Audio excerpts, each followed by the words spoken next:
can. And I welcome everyone. I am really anxious to get started this afternoon because I've been interested in this topic. It's actually been several months now. And I recall it was shortly after we made what I call the pandemic pivot, where I think there was a recognition that normal activities or even interactions weren't going to be the same and it was probably going to continue longer than we thought. So I think it was around May or so that the Holland Sentinel had a book review of The Courage to Suffer, co-authored by our presenters today, Daryl and Sarah Van Tongeren. And I just really like the concepts expressed. So I followed that up with listening to an interview podcast, and where they shared their personal and professional reflections on building existential resilience. One of the comments that I recalled, and it may have been Sarah, I think, who said, COVID underscores avoidance of existential concerns. And so this book, written pre-pandemic, had applications immediately for what we were all experiencing. And hopefully, within that, there was the hope that if we face these changes with intentionality, there was the potential to come out stronger, with greater resilience when we get to the other side. And so I am just happy and privileged to present our guides and presenters today. Dr. Daryl Van Tongeren earned his PhD from the Virginia Commonwealth University and is Associate Professor of Psychology at Hope College. A social psychologist, he has published over 180 scholarly articles and chapters on meaning in life, religion, and virtues. His research has won international awards and been supported by numerous grants from the John Templeton Foundation and been covered by the New York Times. Sarah Showalter Van Tongeren obtained her degree from Virginia Commonwealth University and is a licensed clinical social worker with a practice here in Holland. She specializes in cognitive behavioral therapy, behavioral therapy, mindfulness, narrative therapy, brain spotting, acceptance, commitment therapy, and liberation psychology. She won the 2020 Social Justice Award given by the City of Holland for her work in helping to pass the city's first non-discrimination ordinance. So please join me in welcoming Daryl and Sarah Van Tongeren.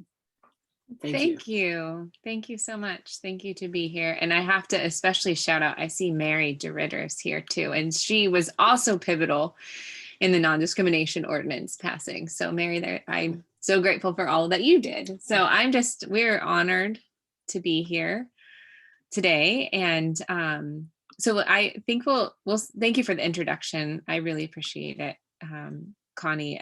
We'll start maybe, and I'm not sure how many were able to pick up the book or able to read, but I love how you framed it as us as guides, because I actually think if we can truly learn this and incorporate it, my hope would be as a success for this meeting would be for all of us, and for each of you to consider how it applies personally in your life. I am someone that can get lost in philosophy and theology and psychology, and I am often brought back to the realities of life. And so if we can each take this and think about how it applies in your own life, I think that would be a wonderful success. Do you want to start in introducing yourself too? Sure. Yeah, as Connie mentioned, I'm an associate professor in the psychology department at Hope.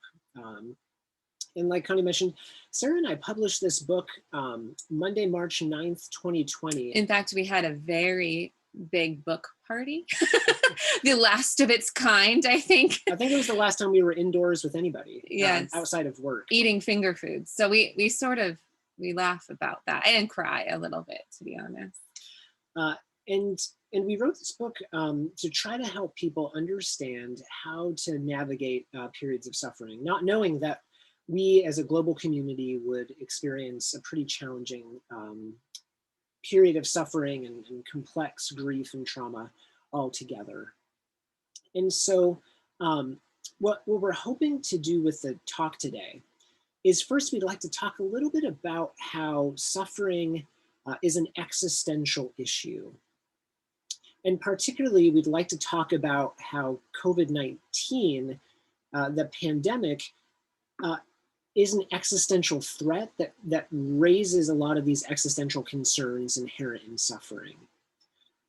We'd like to offer a little bit of hope by talking about the importance of building meaning in the midst of all of this, and then some practical steps that we might offer as we all try to build a sense of existential resilience. Well, and I would say too, before we move on, I think it's an important piece. I know we share it in the book, but an important piece of why we started studying this.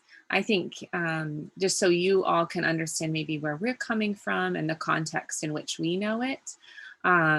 As Connie said, I'm a therapist and I have a private practice in town. Before landing here in Holland, we lived in Richmond, Virginia and Denver, Colorado. And so I was studying and working in foster care and inter-partner domestic violence shelters and mental health crisis hotlines. And then the last job where I got my license was I was a medical social worker working with children and families that were chronically and terminally ill. And so I was seeing my clients struggle with having to make decisions when their world was completely altered. And in the midst of this, our worlds became completely altered. And I don't know if will you share a Sure. little bit? So at the same time, I was doing research on how people find meaning and how they engage with existential realities, like being reminded that one day they're going to die. And a lot of these concepts are very intellectual, very abstract for me.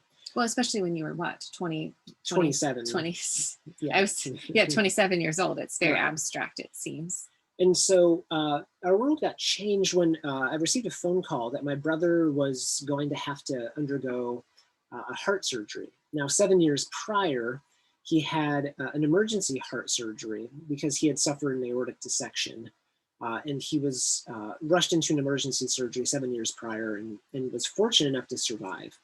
So when he called me back in 2010 to mention that once again he was going to have to go into surgery and have a heart surgery, he thought that it was going to be a routine procedure, a follow-up. We shouldn't be too concerned. The day of his surgery, though, it became apparent pretty quickly that things did not go as planned.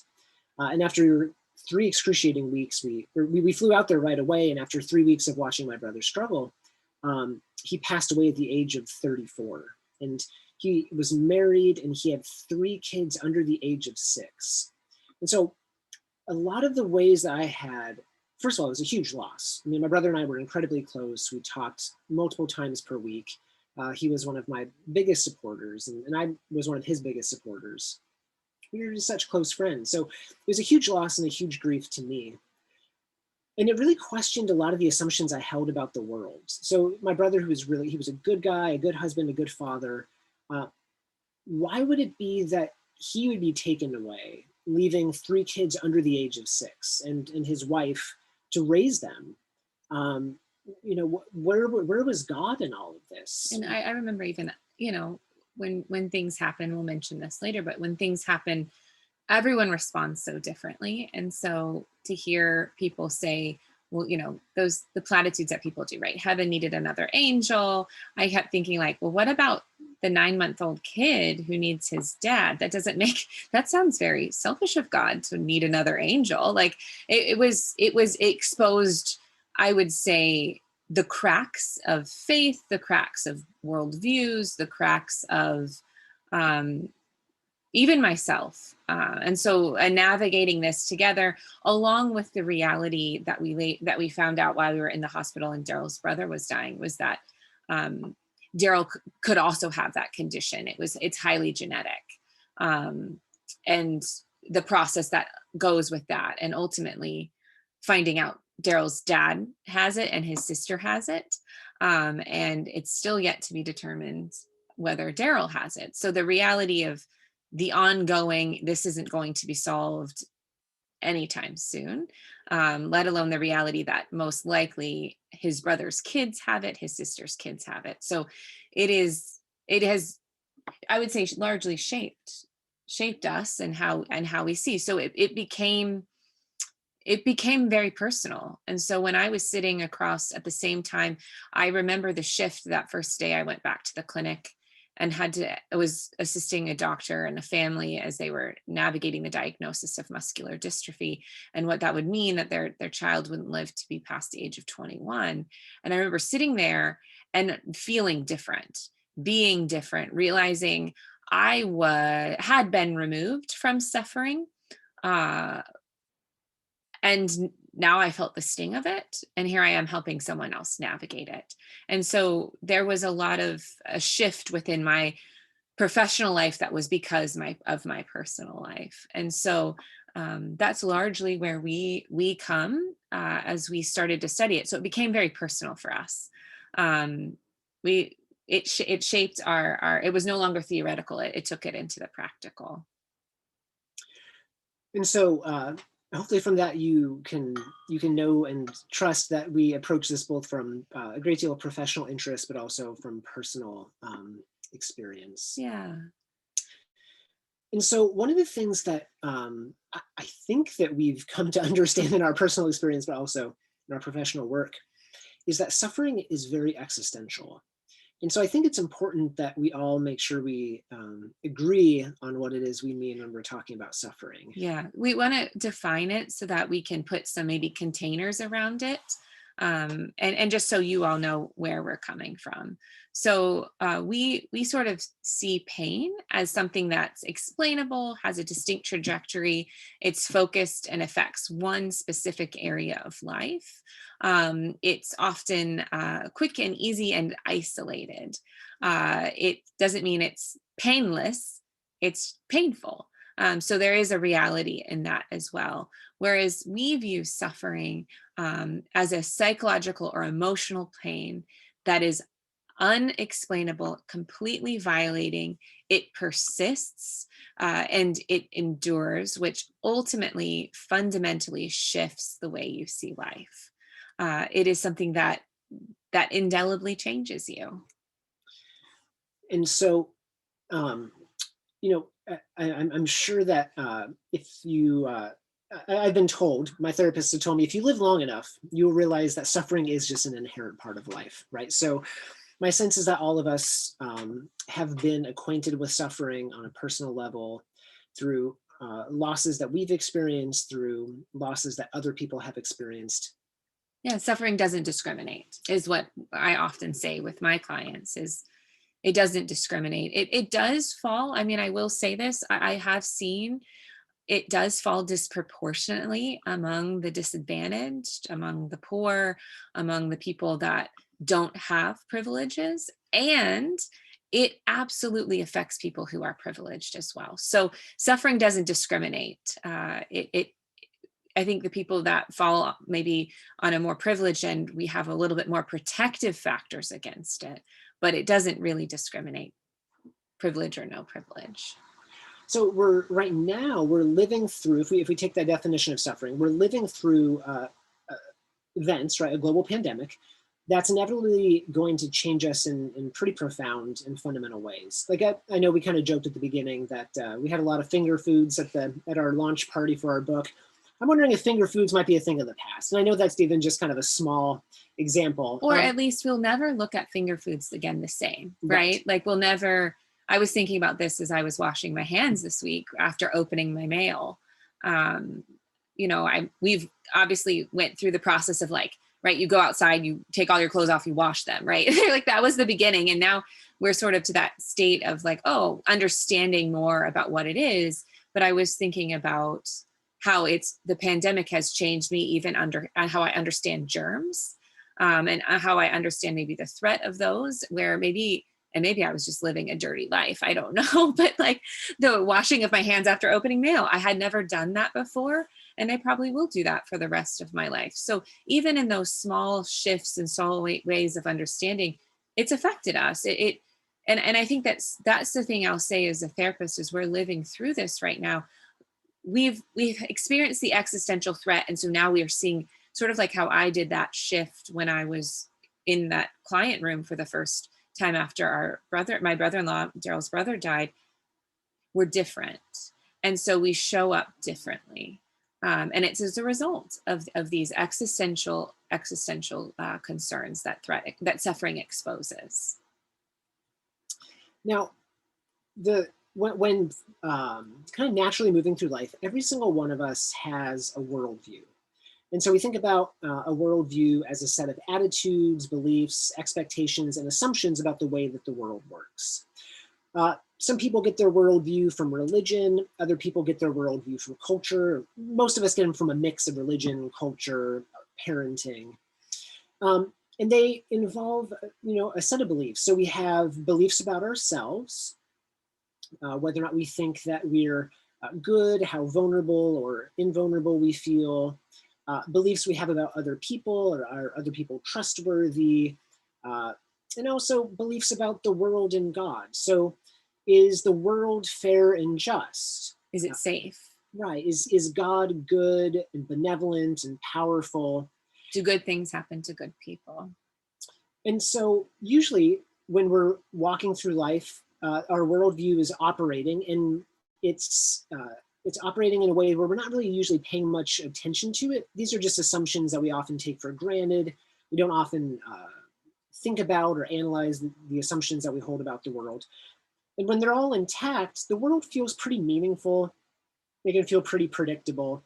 And it really makes it easy to kind of manage life. And what I was going to say about that, it's not until these things are threatened that that's when we realize we actually have them. So an example, just of a physical example is I broke my toe 3 weeks ago now, my pinky toe. We had an electrician, we were having some issues in our house. We had an electrician in, and he was wearing a mask, we were wearing a mask, but he got what I call lungy, like he moved too quickly towards me. And there was a panic that happened, and I freaked out, and I moved in a weird way, and I just hit my toe on the corner. Well, I cannot tell you how much I think about my pinky toe now, because it hurts. And every time Daryl gets like close to me, I'm like, oh, don't touch the toe. So now I think about my pinky toe all the time. That's sort of what I like to use as like, just as a metaphor for our worldview. We don't walk around thinking about at least I didn't walk around thinking about my pinky toe until it really hurts. And now I'm going to be paying attention about it, thinking about it. It's nagging and it's exposed again. So that's sort of like, I like to think about a worldview. We don't walk around thinking like, oh, I wonder what my worldview is, or what my worldview says, or what do I believe about the world and how it exists. Most people walk around just having it and not knowing what they're taking for granted together. And so the reason why we have these worldviews is they help address and answer questions that are raised by existential concerns. And so when our worldview is intact, we like to think that our existential anxiety is kept in check. So we're not very existentially anxious because our worldview has answers to the different existential questions or concerns. So you might ask yourself, what are the existential concerns? What does it mean to be existential? Yeah. So the first existential concern that our worldview addresses and humans have to come to terms with, and for something to be existential, it just means it's a fundamental reality about being human. So every human has to wrestle with these things. And some philosophers will say, like, that's what's the difference between us and animals, is that animals don't have an awareness of these questions that they ask. They just exist. And to differentiate that, which is why humans have the unique capacity for existential thought and concerns, and maybe even forethought, the awareness of these things. So the first one is groundlessness. So a sense of groundlessness can be described like this. The world is full of so many choices, and so many things are out of our control, but yet we still have to make decisions in the midst of it. So I like to think back with, in terms of COVID. We were getting so much information about what is safe, what is not safe. It was a moving target, right? Especially in the beginning. So much right. Always a moving target. information. Do I have to wear gloves? How many masks? Is a mask good inside? Am I wiping outside? groceries? Right. Do I have to wipe the counter? And in the midst of that, people are still. Well, you had to make a decision to teach. Right. Do you remember that? Right. Do I teach in person? Do I teach online? Does HASP meet in person? Does HASP meet virtually? So many decisions, and we don't know the right answer. And so groundlessness is where we're kind of out of control. We realize that the world is out of our control, but we have to make a decision, and we have to bear the responsibility of that decision in the midst of it. And that can be pretty weighty. That responsibility is pretty weighty. And for some, that's anxiety provoking. For lots of different reasons. But even using the class as an example, you had to make that decision last May, whether to teach in the fall. Well, we didn't know, but you had to make that decision and then had to live with the consequences of that decision. Right. And it was anxiety provoking. What should I do? What's best for me? What's best for the family? All of those things are existential, the existential fear of groundlessness. The second big existential concern that worldviews help protect us from and answer has to do with isolation.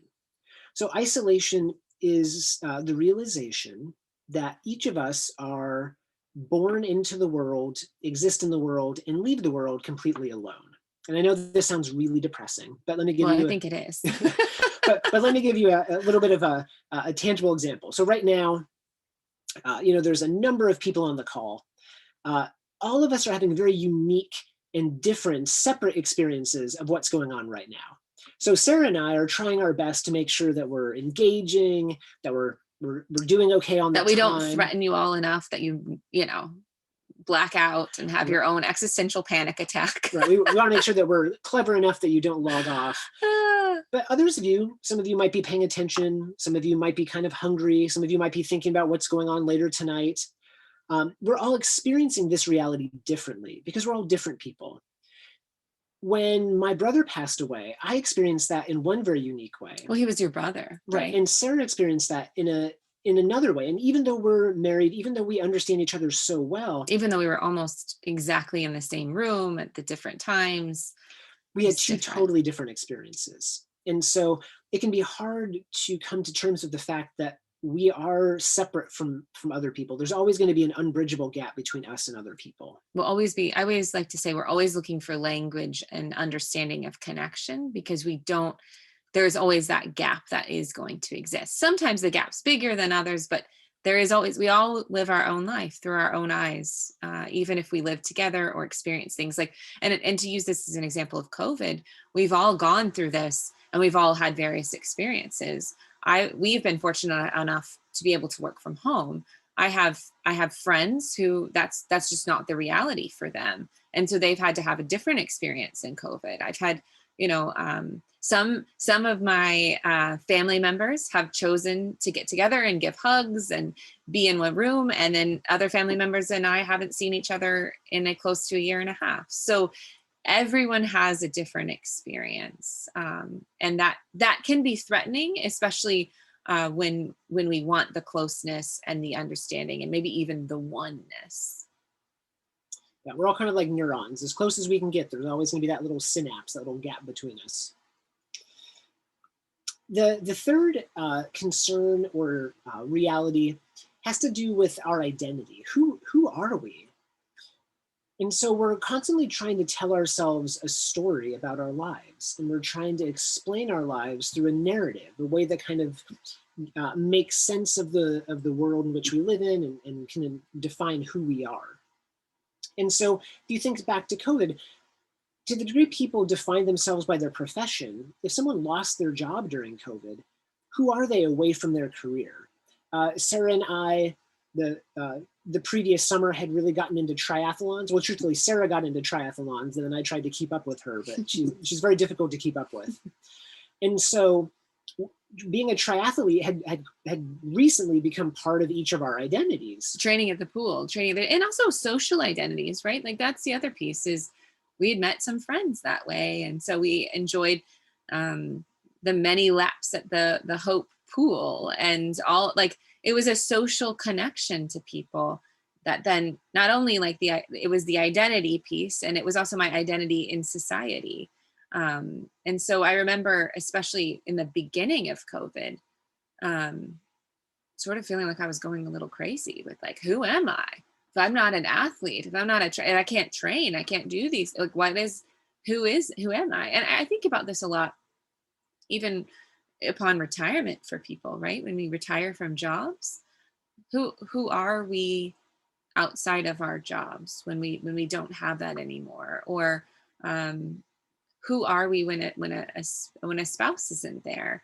And that identity is a really important question that again, it ekes into places that we don't know, that we may find ourselves sort of ruminating over. Who am I apart from all these things, or when these things are threatened or taken away? And then the kind of the final concern, no pun intended, but the final concern is death. And so this can be the literal and actual fear of death. So the realization of our own finitude and mortality, and also even small losses in life, just point back to the larger loss that inevitably will befall all of us, which is death. And the realization that one day we're not going to be here can be extremely unsettling and concerning for many. Yeah. And so many think of this as kind of a culmination of many of the fears combined. Well, and what I'd say about that, for many young people, COVID was the first time they ever thought about dying. And I'm saying this, I at one point in the beginning of the pandemic was still seeing kids. I don't see kids anymore, but I was working with a 9 or 10-year-old, and she looked at me and she's like, through my telehealth, like, I never thought I was gonna die, and now I'm thinking about death all the time. And I thought, yeah, that's pretty adaptive, but for people, again, I think some of this is we have such strong defenses against this. Again, we don't want to walk around thinking the fact of, who am I? I'm all alone. I have to make decisions and I'm going to die. Like, that's very terrifying. And so we construct defenses, so we don't walk around thinking of our proverbial pinky toe all the time. And so when people, like Sarah said, realize that they enter this world alone, have to make decisions that are uncertain, don't know who they are, and realize they're just going to die, they might throw their arms up in the air and say, well, everything must just be meaningless. Which some people do, right? There's a lot of philosophers out there, right? Nietzsche, like, there's people out there that really, that's where they landed. And so over time, what can happen is suffering can erode our sense of meaning. It can kind of wear down our worldviews. And oftentimes it pressures the assumptions of our worldviews. And it exposes the cracks that exist in our worldviews and that leave us vulnerable to the full anxiety of these concerns. So if we construct worldviews, we have worldviews that kind of answer these questions. So like religion is like a really good example of this. So religion says, it's not that you're out of control, God is in control. Even though you feel alone, God knows you intimately, knows the number of hairs in your head, as dwindling as they may be for all of us, and is connected with us, gives us our identity, and can conquer death through the promise of eternal life. And so when suffering erodes these worldviews or creates cracks in these worldviews, we start questioning whether these worldviews will hold up. And so we start feeling a little anxious about the existential concerns that underlie these worldviews. So it's the difference. So as a therapist, this is called cognitive dissonance. What we are expecting to happen versus the reality that is happening. And so cognitive dissonance is felt deeply in our bodies as humans. It often manifests in anxiety, the weightiness of the chest, the heart beating, the stomach churning, the difference and the gap that exists in our expectations and then the reality is the threat that becomes especially scary and especially overwhelming. And often we try to solve it in lots of different ways, sometimes successfully and sometimes not. So what Daryl's saying too is often we try to put things in those cracks, like religion. We try to put science is another form. I've been right. We try to put things in those cracks to make us feel better because it just feels so scary. And so what COVID-19 has done is made all of these existential fears more heightened. And later on, we'll discuss kind of specifically how COVID has done that. But we've kind of briefly mentioned how it's made our fears, these existential fears, a little bit more heightened. So the first takeaway point. We'll have 4. Yeah, we're going to try to have 4. So. There's going to be 4. And the multiple choice question, test at the end is very easy. No, I'm just kidding. So the first take home point is that we all have worldviews to protect us, but suffering pressures those assumptions. So our worldviews are intended to answer these existential questions, but suffering can make us question or second guess these assumptions, or can violate some of these assumptions. And then that is very painful. That is the reality, is when we are threatened in these ways, because our worldviews are such an essential part of our human experience, ways that we don't even know, that when those are threatened or maybe even taken from us is how it can feel. It is incredibly violating and feels quite overwhelming for many people. So let's talk a little bit about the threat of COVID. So how exactly has COVID-19 elicited these existential concerns? Well, the first existential concern we just talked about was groundlessness. So if you're anybody like me, you might have asked yourself, when is this going to be over, right? And I'm not sure anybody knows. There's been, since we got going last year, people said Easter, 4th of July. Easter of last year. Yeah, Easter of last year, 4th of July. Christmas, now we're hearing 4th of July again. Some of my friends are joking, well, just 2028, right? Like, let's just, who knows how long it'll be. So we don't really know. And there's also things we don't know what we can control. I can't control other people's behavior, which has been one of the most maddening things about this, because I keep thinking, well, if everyone was safe like me, this pandemic would have been over months ago.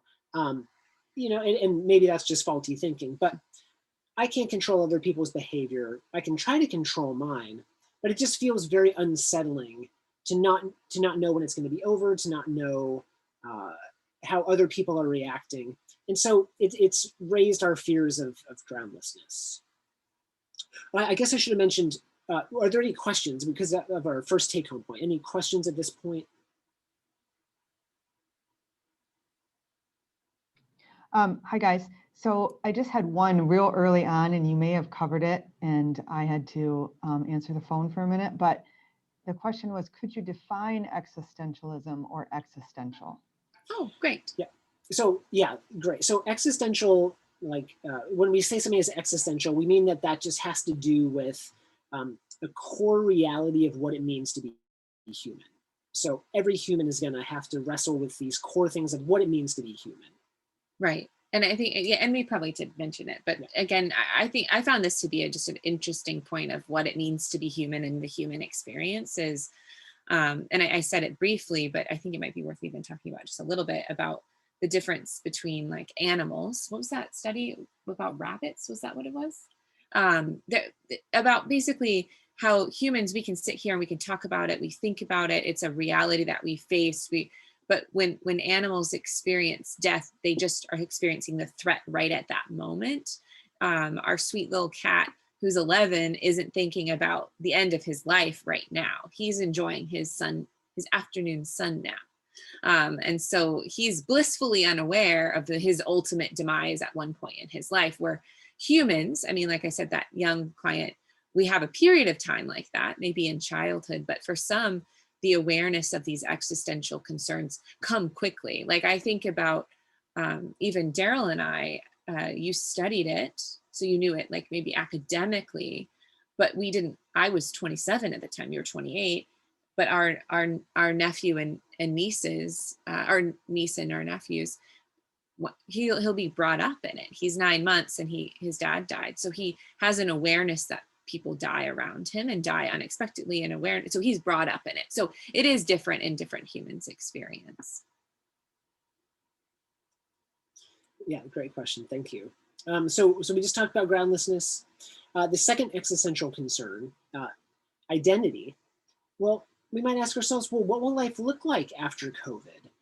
I know that's something I chat with my mom every Sunday. We've got a standing phone call. And one of the things she continues to ask me, and I'm like, Mom, I have no idea, I'm no expert. But she's like, what do you think life will look like when we get done with this?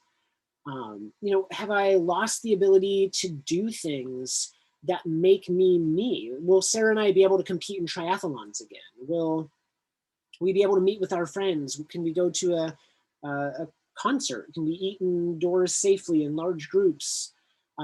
Is it the end of finger food appetizers? I hope not. Say it isn't so. So we're not really sure what life will look like, and how will that affect how I see myself? Well, and I even say, from a trauma perspective, again, I can see maybe a world in which triathlons exist.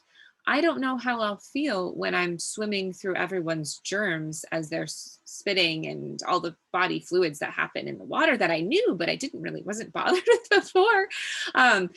I'm different now. And so that's the piece that identity, like, again, suffering exposes, and it becomes sort of this, a complexity that exists within itself, because I'm different now. I've experienced it. I've thought about these things in a different way. Even was it 2 weeks ago, I made the venture out to Trader Joe's, and I almost had a panic attack in the corner, because I tell you, I don't know who decided to shop with me in the mid, like towards the end, but there were so many people, and they were lunging and getting so close to me and not respecting my 6-foot space. And so I had this moment of like, I used to really enjoy shopping at Trader Joe's. I want to get out of here as fast as I can. So I just grabbed the 10 closest bottles of wine I could find and threw it in my cart and was out. But it was scary. It scared me. And so I'm different too, because of what we've gone through, and even we can honor that and not, I think I don't want it, right? I don't want to be like that. And we can, again, maybe that's a separate presentation about trauma, but we can hope over time and with intentionality, those effects will fade. But the truth is, we're all different now. Isolation has been one of the things that's been talked about a lot. I think it's the most obvious. Right, being separated from people, having to connect in different ways, asking yourself, will I be able to see my family again, my close friends again? Who can I trust? Who really did get the vaccine? Am I sure they got the vaccine? Am I going to be the one who's checking cards? Or can I trust where they have and haven't been?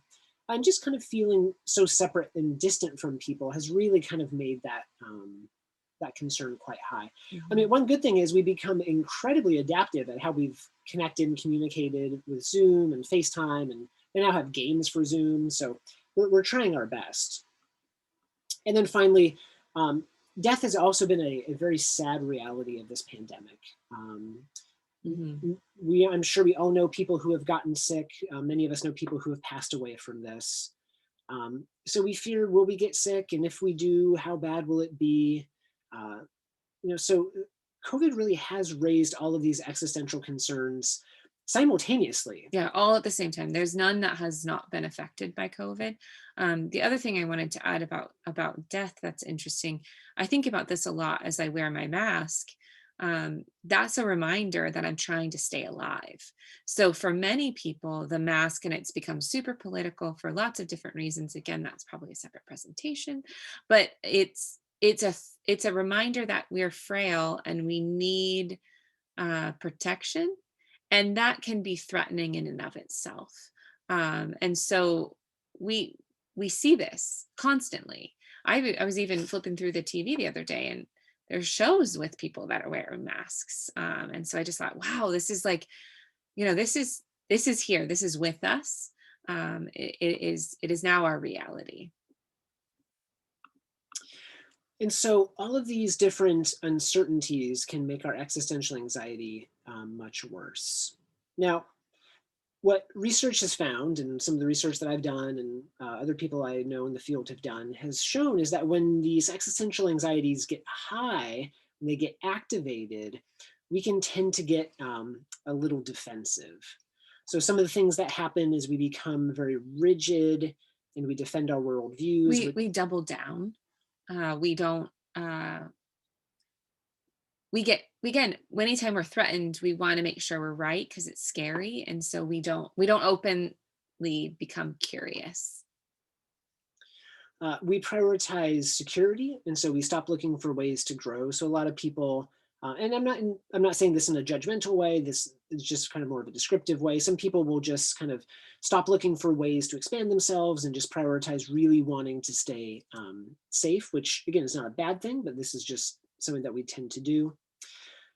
And we can become overwhelmed with fear and really hesitate to make any decisions. So sometimes we become paralyzed. You see that a lot with your students. I think that's an interesting thing. Like when you're saying with when they're graduating. Yeah, like, so my students who are graduating, it's such an unusual year to be graduating.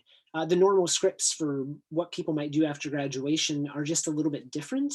And so they don't really know what the world's going to look like. So they just don't really know how to make those decisions. And so they're stuck. And so many of them feel stuck, or they decide not to decide, which is still a decision, right? So even if you choose not to make a choice, you've kind of still made a choice. So, it's worth us pressing into and looking at some of these existential anxieties, because uncertainty and continued unresolved existential concerns can actually prolong our feelings of suffering.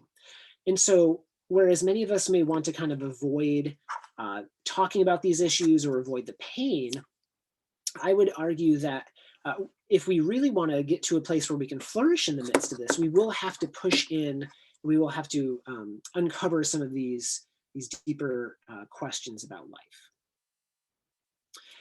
And so in the book, we talk about different seasons of suffering or phases of light that people might be moving through. And so we'll just briefly go over them here to kind of provide you with a bit of a roadmap of what you may have been experiencing or might experience in suffering. So first is the sunset, right? The sting of suffering. It's when we were reflecting back. I will never forget it. Monday was our book release, our big book party, the finger foods, all of it. Our book tour was supposed to start on Thursday. We had a flight out that morning to Atlanta. On Wednesday, I went to work. Tuesday, people started talking about it. We were even talking about it a little bit, COVID-19 at the book party, like, ha, ha, ha, isn't it funny? Daryl and I just come from New Orleans. Our other friend had come from Stanford. Our other friend had come from Miami. I'm like, oh, isn't that funny? I wonder if it's going to hit here, right? As we're like living life on the edge and we didn't even know it. On Tuesday, it started showing up, people talking about it in my office. Wednesday morning, we check in for our flight. By Wednesday afternoon, I'm questioning my decision whether or not we should go. I'm calling my doctor. I have very severe asthma. Calling my doctor, should I go? What do you think? We have a chat that evening. We say we'll take it one step at a time. Hope closes that evening. We decide not to go. Instead, we go to Meijer and pick up all the toilet paper we could find. Which I don't think was any. Which was, I think, a roll or the 4-pack. Oh, yeah, the 4-pack. Yeah. And then Thursday, I'm closing my practice, and Friday, Michigan shuts down, and I don't know what happened. And it was panicky. That was a reality we never envisioned. And we were all adjusting, and it seemed surreal. I remember it felt eerie, like the world was ending, that there was this invisible war. That's the sting of suffering. That's when the sun sets and you don't know life is going to change. You just think the dimmer switch is on, but you know something's happening. You just don't know what. You're trying to reckon with it. Once the reality begins to set in, again, it might have been May. Like, I think I was, when you were saying that, Connie, I was reflecting, I think that was May for me as well. Like, when I think about that, March to May, that was a long sting for us to go through as humans. And then once you kind of get to that point, the work kind of becomes accepting that new reality. So kind of accepting, oh, this is what our life is actually going to look like now. And many people don't want to do this. No, and some people haven't. They're just like, nope, life goes on. This isn't real. And so the sting for them is very different, and they have another trajectory. But in order to kind of metabolize this suffering and do something with it, we have to accept it. So even if it's not COVID, whatever it is that has, whatever grief, loss, or suffering you're experiencing, it's really important that you accept it, that you name it for what it is, and that you're very honest with what that suffering entails. Because if you don't accept it, if you keep denying it or avoiding it or numbing it, you never have the opportunity to confront it. Now, what often happens, though, is once people accept their reality, maybe the hardest part of the whole process is challenging some of the beliefs that no longer fit. So we talked about how we all have worldviews. We talked about how those worldviews help keep these existential concerns managed. Suffering reveals that some of those assumptions might be incorrect. So if they're incorrect, we often have to revise our worldviews. We have to deconstruct them. We have to question, what is it about our beliefs that don't fit? So when my brother passed away, I had to question God's role in the world, or if the world was fair, or things like that, which is really hard. These are ways that framed the entire way that I saw the world. And so a lot of us have to challenge beliefs that no longer fit. So even, I mean, just use even COVID-19 as the example of like the beliefs that things that no longer fit, of like, oh, I guess that means I can't be sick and go into the workplace, or, oh, I never thought of the impact my actions with my sickness affect someone else's actions in their sickness. I never had thought about that. And so it presents an opportunity to break those apart and to look at them. And it's very painful. I will say this as a therapist, some clients, some people, they're not willing to go there. They just want to stay in acceptance and not actually do the revision work of changing what they believe, because it's very threatening. Again, if we hold on to what always was, then we don't have the opportunity or the challenge of finding what might be. And so it's very scary for people, myself included. I think this is a human thing. We like to believe we're always right. And again, part of my deconstruction was also the evolution of science and the process that science goes through.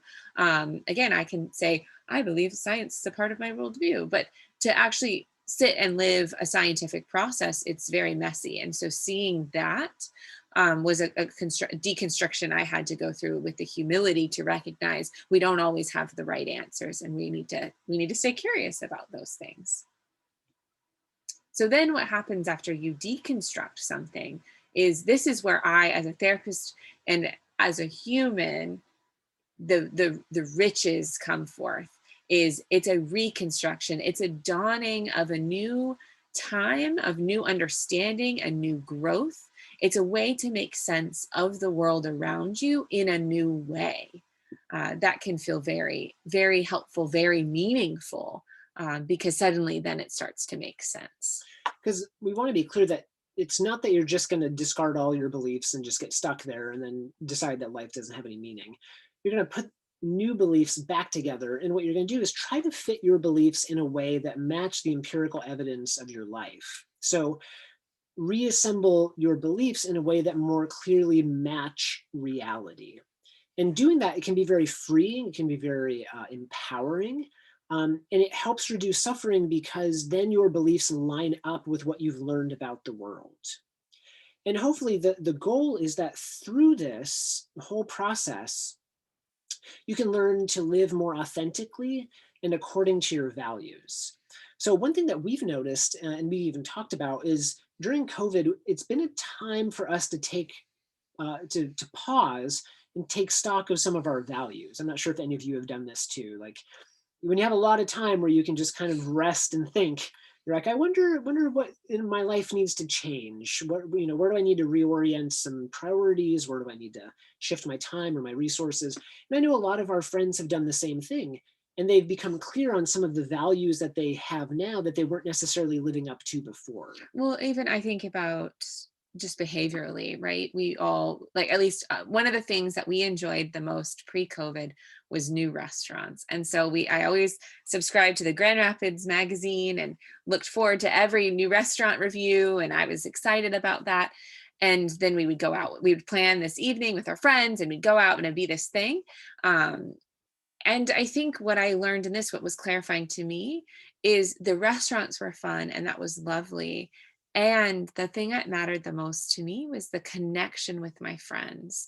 And so in some ways, it boils down all the things down to the root of what matters most to all of us. And again, that I think we're still living it, so I'm not sure what that will look like on the other side. But knowing, to me, at least it's clarifying the connection with the people I love the most. That's what matters to me. So the second take-home point, and hopefully if you've been taking good notes, this one's been obvious. So this is where the professor tries to give you the easy question. So COVID-19 has revealed many of our existential concerns. So it's highlighted how the world can feel groundless and out of control, how oftentimes we feel isolated. We oftentimes have to make sense of a shifting identity, and the fear of death is a very real concern. Was there any questions for this part?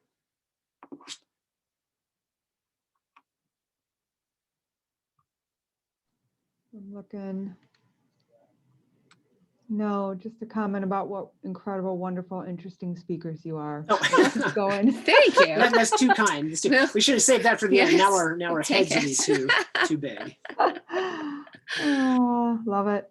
Well, thanks. So we want to shift a little bit. So now that we kind of all have the background set up, we want to shift a little bit to some more actionable things that you all can. Right. If we haven't depressed you out of your minds yes, yet. we want to make sure we give you something, put a tool in your tool belt for this, for moving through this pandemic. And what we like to do is we like to focus on meaning. So this is one big area of my research. It's one big area of Sarah's clinical work. Because suffering oftentimes makes it hard for us to feel like life is meaningful in the moment, it's probably one of the areas where we actually need to press in and put more of our efforts to try to cultivate in the midst of this struggle. And so before we get too far ahead of ourselves, just like we had to define suffering, let's define what we mean by meaning. So we academics think there's three parts to meaning. So the first, or overall what we would say, is that meaning is the subjective feeling that my life and my experiences make sense, they matter, and they're purposeful. So my life makes sense, it matters, I matter, I'm purposeful, and my experiences make sense, they matter, and they're purposeful. It was one of the reasons why I think COVID was such a challenge to meaning, because it felt senseless. It was out of nowhere. And there wasn't a purpose. It was just felt random. And so the same with suffering, right? I mean, you could, both are the same. It's often senseless in that way when suffering happens. And so meaning is exactly threatened when we experience suffering. Yeah, I'm reflecting, some of you might have heard Hope lost a faculty member this past weekend. Tragically, Jenny Hampton in the physics department was tragically killed in a senseless automobile accident on Sunday afternoon. And on all day Monday, I just was so struck by it. We saw her on Saturday. Saturday afternoon, Sarah and I were working in the yard, and Jenny ran right by our house, and we waved and smiled, and she waved and smiled. And she's always so inspiring to me as a triathlete. I used 2 laps when it was crazy cold weather before they extended the snow melt in Holland in the Dow Center on the track that makes you feel like you're running around on the mice wheel. And she would be there and she would just be trucking and running. And it was really inspiring to me. And so then this spring, it's always like this thing that I noticed here. We've lived here eight years. Every spring I'd see Jenny starting to run outside when the weather was nice, and on Saturday was the first day we saw her running, and we said hi, and she kept trucking along and running, and then to hear about it on Monday. Yeah, it was the word Sarah and I kept using was senseless. Like you just can't make any sense. It just doesn't make any sense. It wasn't her fault. It wasn't her fault. She's this lovely, good person doing great things with her life, cares deeply about students. I found myself, I think this is an interesting thing. I think I said this before, maybe in one of our podcasts, but often when people die, we want to know how and why and who's at fault. And largely it's because we just want control over the situation. Like I find with her situation, right, I found myself pretty obsessive about the news and wanting to know, is alcohol involved? Was someone texting? Was it, did she run the red light? Like I wanted to know what it was so that I could, learn not to do that, not be there. And I think when things, especially with what happened to Jen, it doesn't make sense. She just was out and it was just tragic. It was tragic. And so those are some of the things that feel so meaningless to us. Well, and threaten us, right? Out of control. Right. Threaten our worldview. Like, how could running an errand result in this? And so leaning into trying to find meaning in the midst of all of this, we think is going to be a helpful way forward. Now, we do want to clarify, whenever I tell people, or Sarah mentions to people that we wrote a book on meaning, they're like, oh, so you can tell us like the meaning of life, right? If we could, our book would be selling for a lot more money. So obviously we can't do that. So we're talking about the meaning in life, like meaning that people can cultivate in and through and with their lives, not the big capital M meaning of life. I think that answer was 42, according to the Space Odyssey. So we're not talking about the objective meaning of life. We're talking about the subjective meanings people can find in life. So like we kind of hinted, meaning is comprised of three things. The first is coherence. So we like to think coherence is when things make sense. So when we can have a story for why something happens and it feels consistent. So sadly, things like Jenny's tragic death, even your brother's, my brother's tragic death, and a strange COVID pandemic that originated in a strange, unusual way, those things don't make sense. And so if we can start finding ways to rebuild or make sense of things, we can start regaining a sense of meaning, even if what that means is coming to terms with and being okay that sometimes life is just senseless. So sometimes the way that we find coherence is by admitting that life can be kind of incoherent. Life can be chaotic and random. A second aspect is significance. When people feel like they matter, when we feel like we're people of worth, like when we know people love us, oftentimes reaching out to and connecting with people who tell us that we matter, that feels so meaningful. Sarah and I are very, very fortunate. We have a lot of nieces and nephews. And we have one niece who loves to FaceTime us. All the time. All the time. She wants to cook us something on her play kitchen and then have us watch her do it via FaceTime. They live in California now. Yeah, so we'll just be on the FaceTime with her for 25 minutes. And I don't even know what we're doing half the time, but we're just in her hand. She's walking around. I'm just trying not to get nauseous. Right, the things are jostling everywhere. But when we get done with that, I feel so loved. And I think to myself, I matter to her. I like you're in her thoughts. Yeah. And that really feels meaningful to me.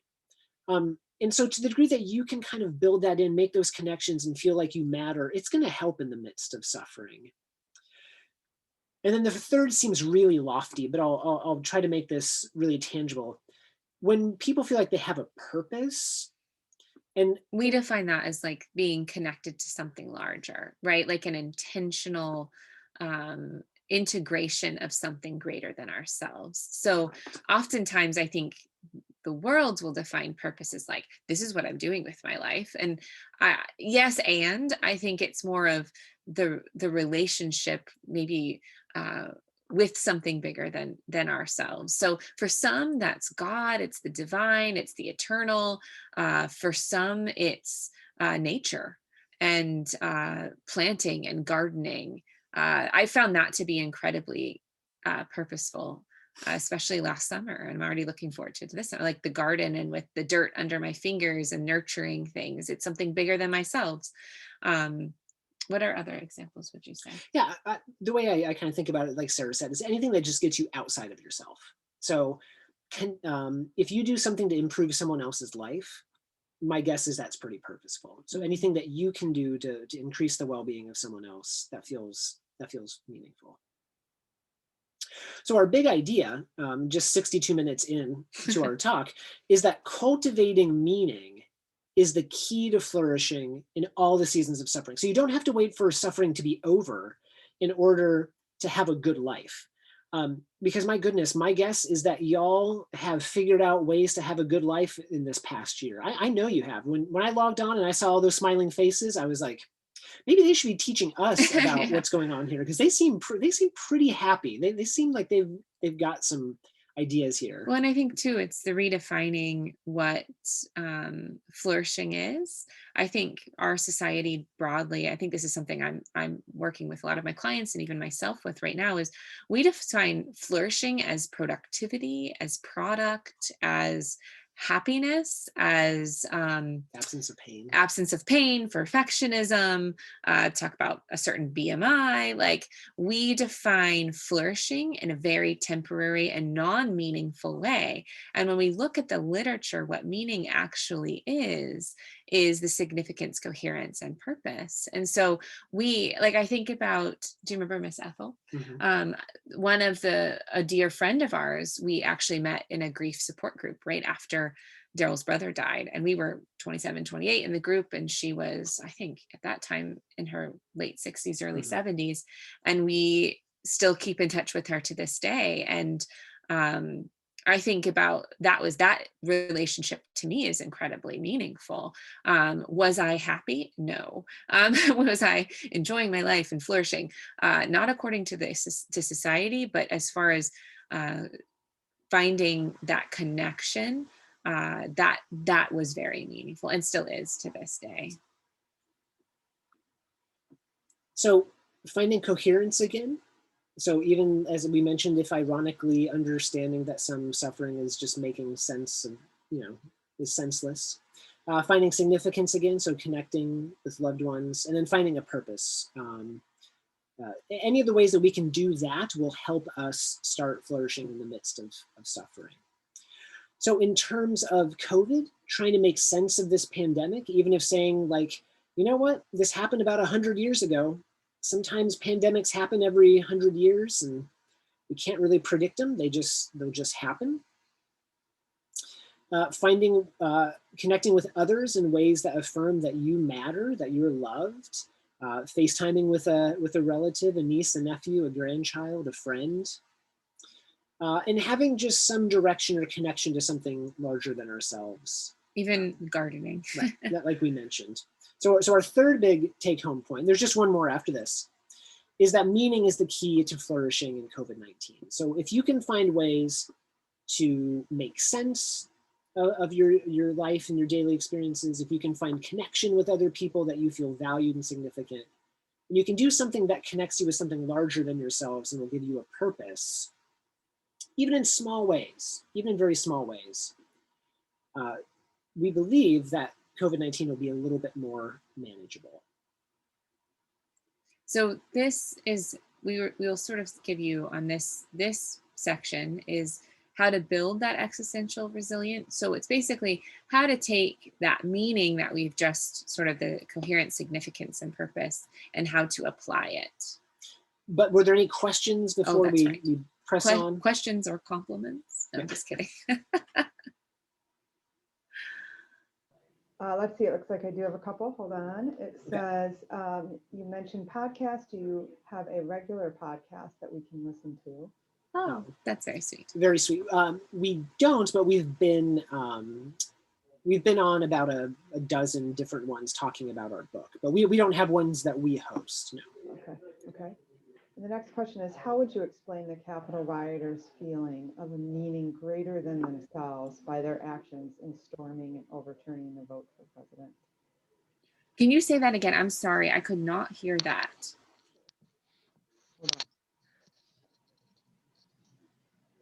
How would you explain the Capitol rioters' feeling of a meaning greater than themselves by their actions in storming and overturning the vote for president? It's a great question. Again, maybe you can have us back for a political talk. No, I'm just kidding. Want me to? Yeah, you can say it. Yeah. So a bit of the way that we might understand this is if we go all the way back to the idea of a cultural worldview, and we mentioned that the cultural worldview answers these existential questions, and it gives people a way to understand and interpret the world.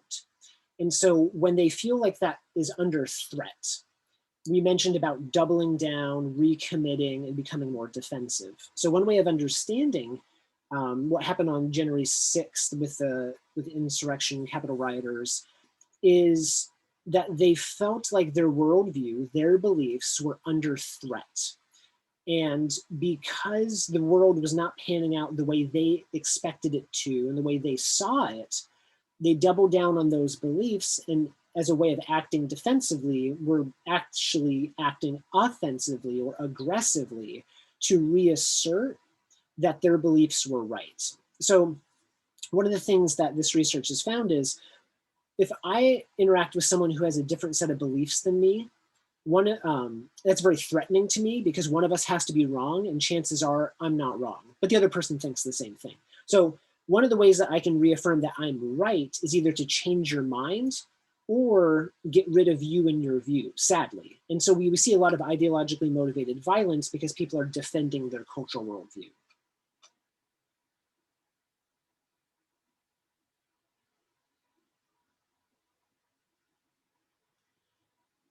Any other questions? I do like the range, because the range is great. Yeah, that's all I have, unless Okay. someone wants to unmute themselves Okay. right now and ask quick before moving on. But yeah, good range. Okay. All right. Well, Sarah will now lead us in talking about. Yes. So we were existential yes. So we specifically around COVID-19, ways to build this existential resilience. And I'll say this, I'm in full transparency. This is a practice that we continue to do. I like to think about it as a muscle that hasn't been worked in a while. And so we're going to have to continue to work at it. Just like I imagine the first time I get into the Dow Center pool, I will not be able to swim a mile. I will probably hopefully be able to swim maybe 2 laps because I haven't exercised that muscle in a while. And so this is something that we have to, as humans, continually practice because our existential fears are a part of our humanity. And so we need to continue to work on it. We lose it, work it, or we'll lose it. So building existential resilience starts by nurturing meaning. It starts with, we like to talk about it as like the head, the heart, and the hands.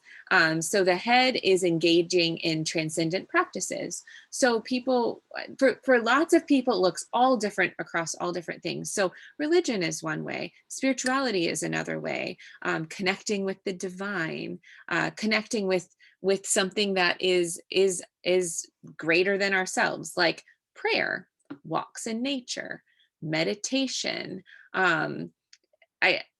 things that are bigger, right? So things that get beyond ourselves. That's a very practical way to begin some of this building of your own existential resilience. I remember, I know that a number of people have mentioned, my mom has said that she's really missed her church community. So being able to still stay engaged via Zoom with her church community, she mentioned, has been very helpful. A number of people have mentioned that. And, other people have found more comfort, like Sarah said, taking walks or being out in nature.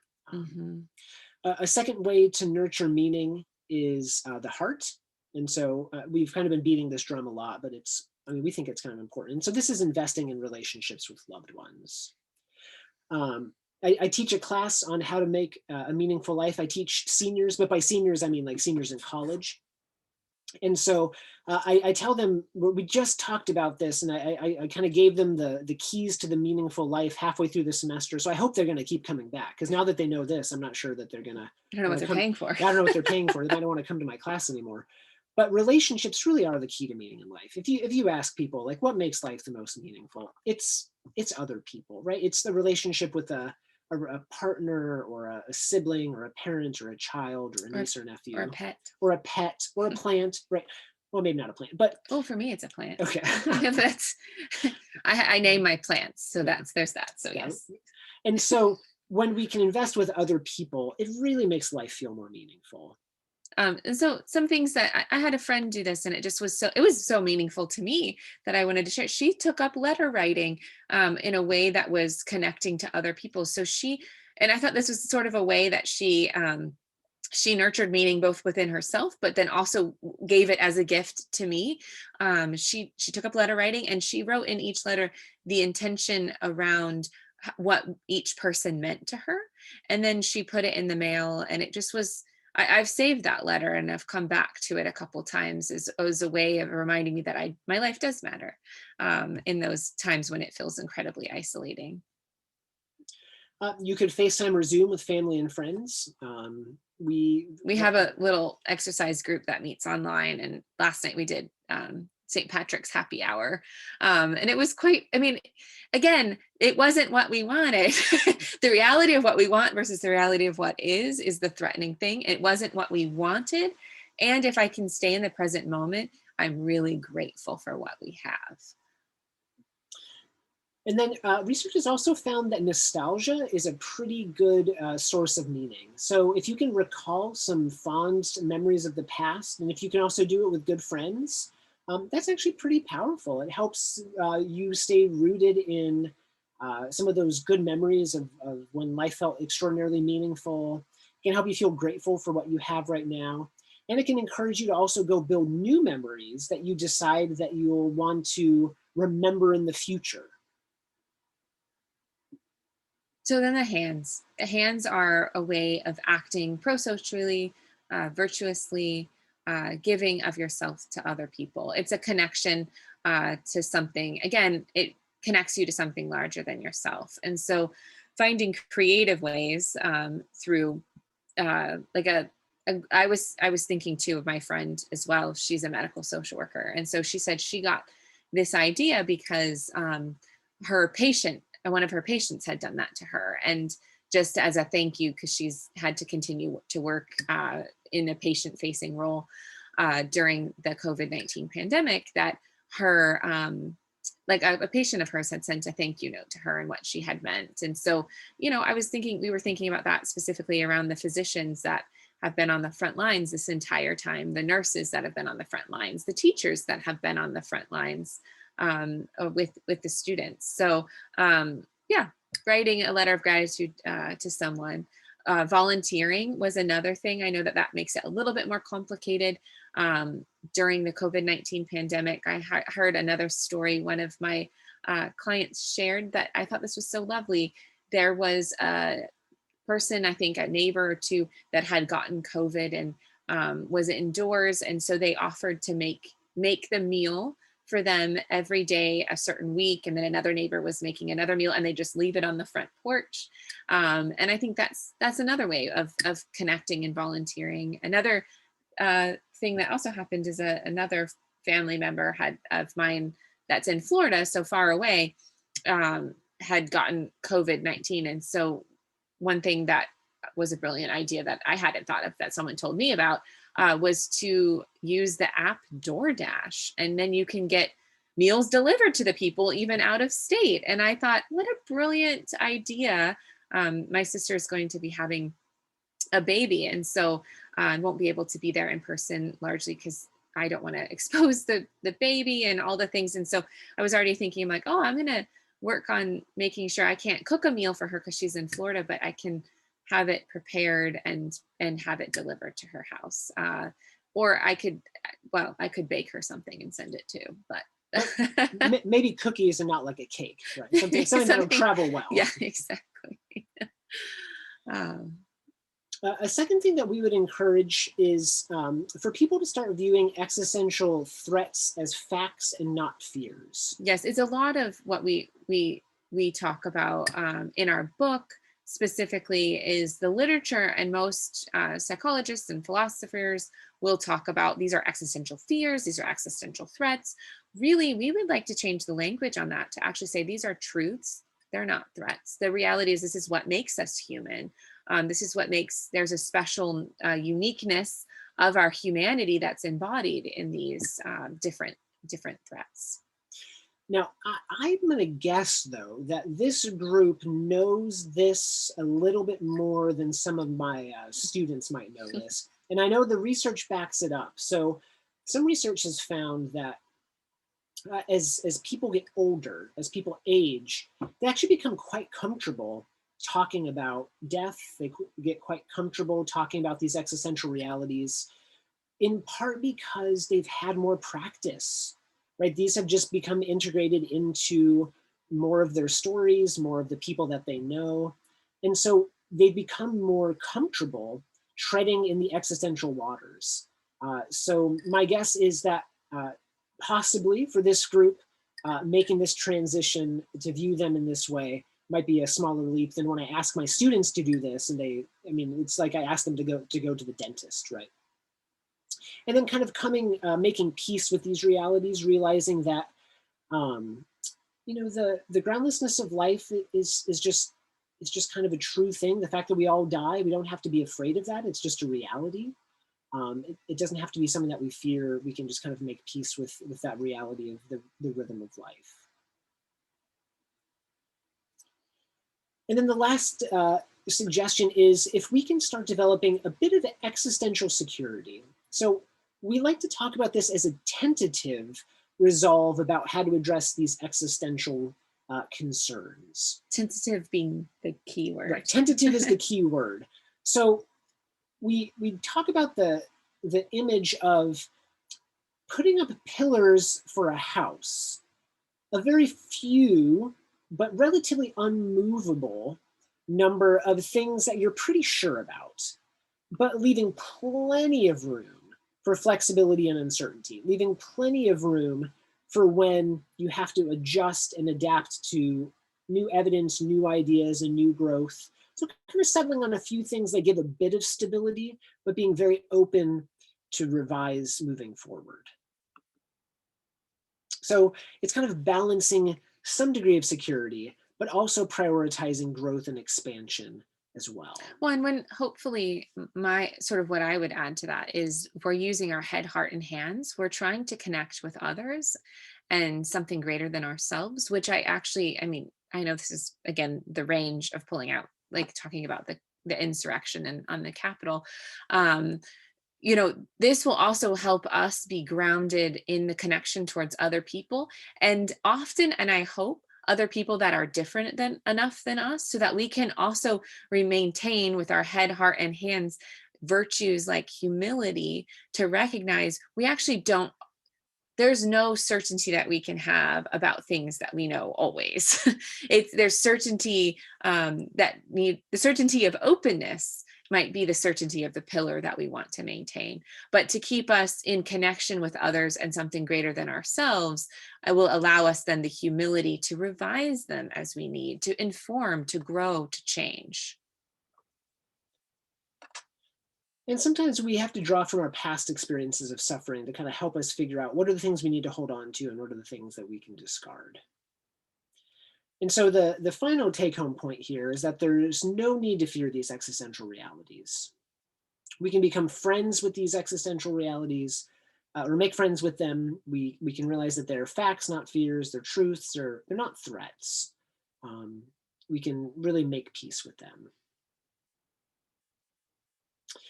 So moving forward, we do think that there's the opportunity to experience growth in some positive development in the midst of and after suffering like COVID-19. We have to name our pain and accept the reality before we move forward. Sometimes this means rewriting the narrative of our life to include our suffering, but we can start putting into practice ways to come to terms with these existential realities. So we want to encourage you not to wait for the pandemic to end to start cultivating meaning in various ways. So we want to leave some room for any questions that we might have gotten in that last section or any overall questions. We do thank you for your engagement. If you'd like to get in contact with us, our email address, our email addresses are here, as well as our Instagram handles and on Twitter our handles. and on our Instagram handles, and you can even, if you type in Google Instagram and then put my Instagram handle or Daryl's Instagram handle, you can view us in your browser. It doesn't mean you have to have Instagram, but on I know it's on my profile. I don't think is it on yours? All our podcasts that we've done. Many of them are, yeah. So on my Instagram, there'll be a link in the profile that you can click even in your browser, and it'll bring you to what's called a link tree. And I've connected all of our podcasts and everything on it. So you're welcome to look and listen as well in different capacities. Is there any questions or anything that we wanted to spend the rest of the time talking about that would be helpful to any of you? Just want to double check, Connie, I made you the host since I have to run an errand. So I don't have anything else in the chat right now. So if anybody wants to unmute themselves and ask a question or make a comment, now would be a good time. I have a question. Are you working on a sequel? It's a good question. Not right now. Daryl's currently 2 book contracts behind, so he's typing away furiously. So there'll be other books, but I would be interested in what you'd want to know in the sequel. Just in what you're suggesting, and maybe a year or 2 from now, really outlining how maybe you were surprised by how resilient people are, or maybe you weren't surprised, but and I think by speaking to us, being intergenerational, since you're here, I think that connecting generations, creating those opportunities is a wonderful thing, that hopefully we get out of this pandemic, that we're connected, and we need to be there for each other and create those opportunities. I think, that the many of us on this call would agree that HASP has provided that. But really grateful for your time, and we'll be looking forward to following you. Well, Thank you. Yeah, I have a comment. That was mind blowing. It was wonderful. Oh, thanks. Thank you. The one place that got the fuzziest for me is when you were talking about building existential resilience. And I think what you said was to view existential threats as facts, not fears, or something like that. Yeah. And that just gets hard in the realm of facts don't seem like they're facts anymore. Yes. Prior to that, you talked about truth in a similar kind of vein. And that, it would seem to explain a lot of what's going on in society. Yeah, thank you for that comment. I've kind of joked with other academics, and I'm sure, you've heard this before, like death is the only certainty. It used to be death and taxes, but now, not even tax, people don't even pay taxes anymore. So death kind of is that only certainty. And so there kind of are things that really kind of are true about the way the world is. And one of those things is we're all going to die, sadly. But we can kind of come to terms with that reality. And once we kind of start coming to terms with that reality, we can start kind of coming to terms with some of the other realities as well. That's a bit of what we're Well, hoping. and I was going to say to your point about where truths and facts and where have those gone, and part of the reason that maybe anxiety is at its highest point now. As a therapist, I'm seeing just off the charts anxiety that I've never seen before in my whole career. Largely, I think is very much related to what your point that you're making, is that we've lost the idea of what is fact, what is true. And I will say this, I often say to my clients, is it better to live in pain or to not be pain-free, right? Is it better to be starving or to have enough food? Like, there are inherent human truths that we do have as humans. We've just been conditioned to ignore them for lots of different reasons. And I just think if we and again, maybe this would be a good sequel, and hopefully there's some good philosopher that's on it, but sorting out that of what we've lost in maybe postmodernism and post-truth kind of societies that we live in, I think is directly related, because I would say, I think there's an inherent part of humanness that we know of what is true and what's not. And I think we have lost that in some relative ways. And I want to also say, and maybe this will show my generation, I'm also glad that we've lost some other truths that we once thought were truths, like women couldn't, have jobs outside the home, or weren't able to manage that, and motherhood. So I think that's still a work in progress to sum that up. Thank you. Yeah. I would say one of the questions that I have, and that seems particularly tragic about this pandemic, is that inability to say goodbye. Yes. And it seems to extend or deepen suffering that will be hard to overcome. Yes.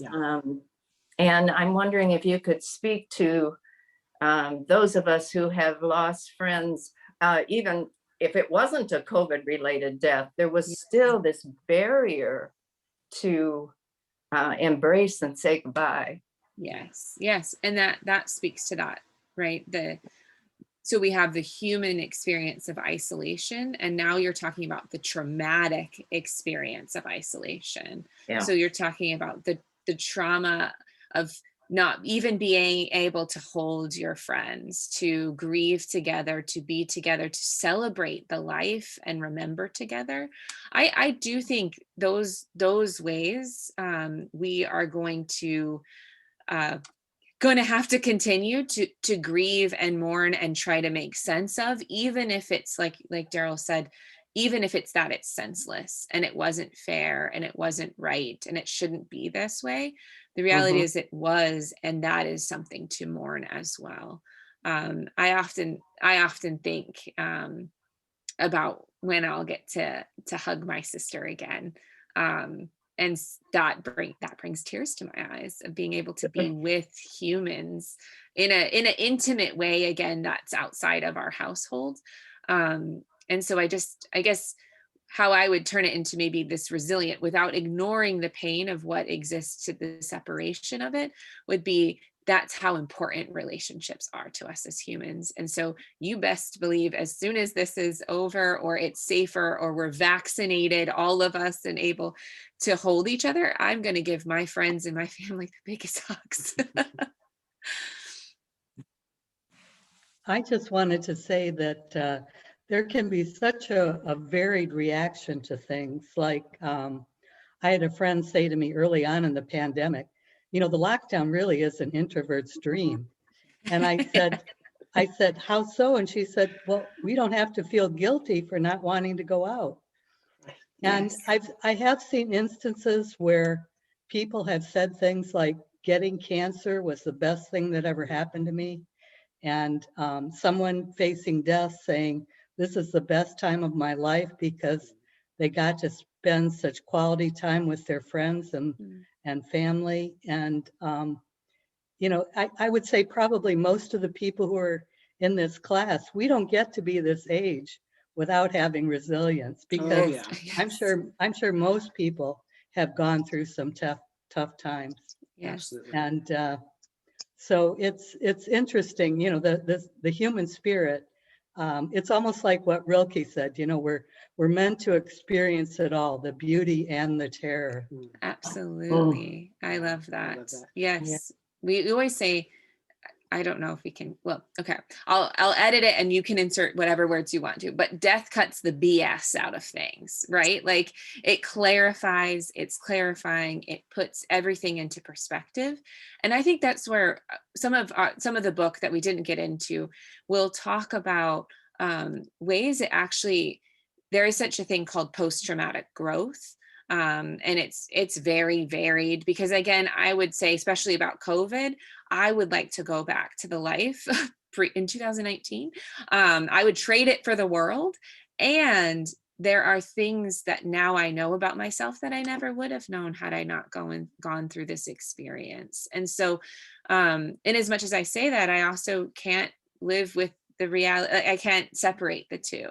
And so there is this reality that we can get clarity when we're struggling and when we're faced with it. And sometimes it can embolden people to live more authentically, right? So when you were saying like people who got a cancer diagnosis said, I'm living my best life, it's probably because they're living the most authentic that they can. And that in a way I would actually say, like, and I think that's what I hope in our book is to actually say, like, because these are truths and not threats, we actually can live with that reality now. We don't have to wait to get the cancer diagnosis.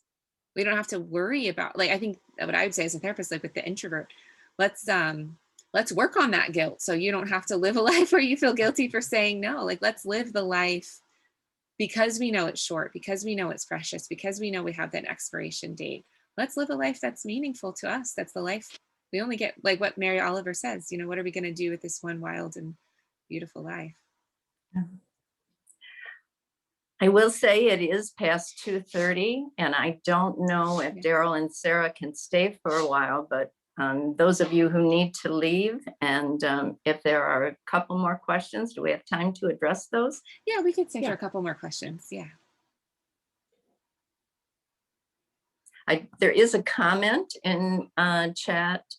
Thank you for an excellent presentation. I took pages of notes. Oh, that's very kind. I'm so glad. It's been such a pleasure to be with you it all. really has been.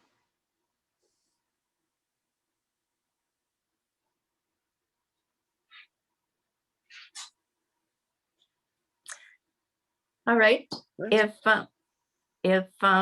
there are no more questions, if I can't see if anyone's going to unmute, but yeah, I do want to take this opportunity to thank you. Just a wealth of information, action plans, how to move forward. That's always appreciated. So thank you so much, and we hope you can join us again. Well, thank you. Thank you for spending part of your afternoon with us. Yes, thank you. All right. Okay. Bye-bye. Bye. Bye.